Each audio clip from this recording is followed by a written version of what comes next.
Hello everyone, welcome back to our YouTube channel. Today is 57th day of RRBPO and Clerk 100 Days Challenge। तो friends, आज सुबह उठकर सबसे पहले मैंने ये मॉक लगाया था और ये मॉक ड्रिल है 9 जून का है ये, और मैंने कल इसे पढ़ा था तो आज सुबह उठकर मैंने इसका मॉक लगाया क्योंकि मैं कल नहीं लगा पाई थी। तो इसे करने के बाद फिर मैंने करंट अफेयर्स पढ़ा। करंट अफेयर्स मैं अभिजीत सर से पढ़ती हूँ और ये डेली बेसिस पे मैं करती हूँ। और हाँ, करंट अफेयर्स करने के बाद मैंने फिर एडिटोरियल की क्लास की थी और एडिटोरियल मैं विशाल सर की करती हूँ और वो भी डेली बेसिस पे। और उसे करने के बाद फिर मैंने पेपर से एडिटोरियल पढ़ा था।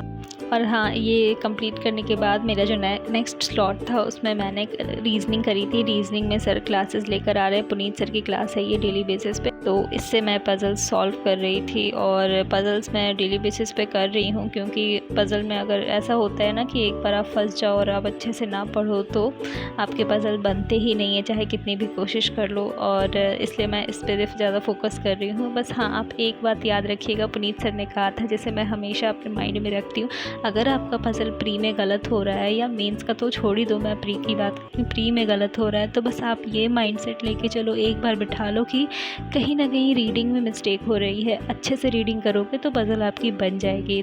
तो मैं कभी भी अगर एक टेस्ट देती हूँ और पज़ल मेरे नहीं बनते हैं तो माइंड में मेरा यही क्लिक होता है कि मैं रीडिंग में कहीं ना कहीं मिस्टेक कर रही हूँ, और सच में ये हो जाता है। मैं अच्छे से रीडिंग करती हूँ तो वो सॉल्व हो जाता है और बहुत ही अच्छे से। जैसे आप इतना प्रैक्टिस कर रहे हो तो ऑब्वियस है सॉल्व होना ही है, ऐसे तो होगा नहीं। बस रीडिंग थोड़ा सा आपको इम्प्रूव करना होगा पज़ल्स के लिए, क्योंकि तभी पज़ल्स बन पाएंगे। तो बस वही थॉट लेकर आप भी कीजिए तो ज़रूर होगा सॉल्व। तो उसके बाद फिर मैंने ये रीअरेंजमेंट ऑफ सेंटेंसेस की क्लास करी थी, सर ने करवाया था।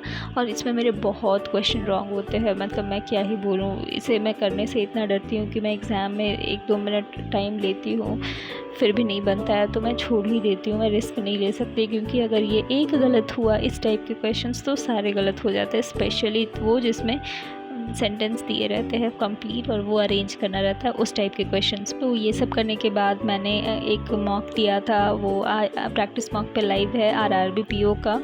वो मॉक देने के बाद मैंने ट्रेन के क्वेश्चंस जो मैं बोल रही थी मुझसे नहीं बन रहे थे, मैं उसे लेकर बैठी थी फिर से बनाने को, और ताकि वो टॉपिक मुझे समझ में आए। बहुत प्रॉब्लम होती है रिलेटिव स्पीड वाली जब क्वेश्चंस आ जाते हैं उस टाइम पे, क्योंकि मैं जब मेंस का मॉक दे रही थी उस टाइम पे एक क्वेश्चन आया था जो मैं नहीं कर पा रही थी, मुझे प्रॉब्लम हो रही थी। वही मुझे लगा कि मैं पढ़ रही हूँ फिर भी क्वेश्चंस नहीं बन रहे, तो मैंने ये टॉपिक को फिर से उठाया है और अड्डा के PDF से, अड्डा की बुक से मैं सॉल्व कर रही हूँ। उसके बाद मैंने रीजनिंग के सिटिंग अरेंजमेंट के क्वेश्चंस किए थे, अड्डा की ही बुक से किए थे मैंने। तो बस दैट्स ऑल फॉर टुडे। और हाँ, प्रैक्टिस मॉक के टेस्ट का लिंक डिस्क्रिप्शन में है, आप लोग भी जाकर दीजिए और अपना स्कोर मेरे साथ शेयर कीजिए। Thank you so much for watching.